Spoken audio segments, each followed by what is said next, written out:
this incredible event every year, but it's been a very difficult time for a lot of Australians. What's your message specifically for the people of Sydney this evening?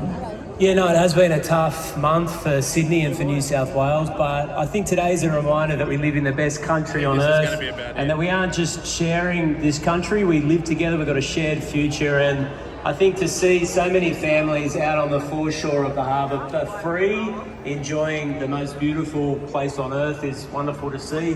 So the message is one of unity and togetherness, and there'll be better times ahead.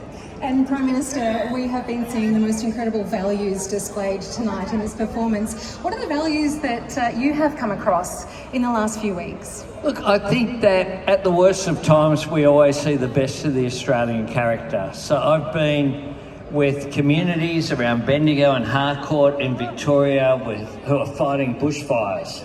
Then you go up to far north Queensland and central Queensland and you have people fighting floods, dealing with these challenges in the most extraordinary way.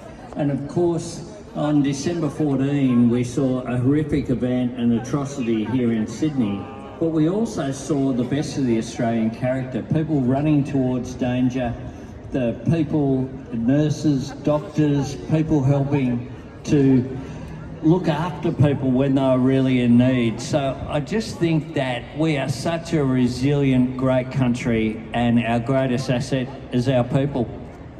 Premier, what does Australia Day mean to you? Well, Australia Day is an opportunity, as I said earlier, to come together, but one of the great things about today is there's so many citizenship ceremonies, and we had one on the steps of the Opera House earlier today, the first one we've had for decades. And one of the things that I've noticed, I think a lot of people that go to citizenship ceremonies see, is that some of the most patriotic Australians are new Australians because they've chosen to come to this country, they've made an active decision, they know that this is a great place to live.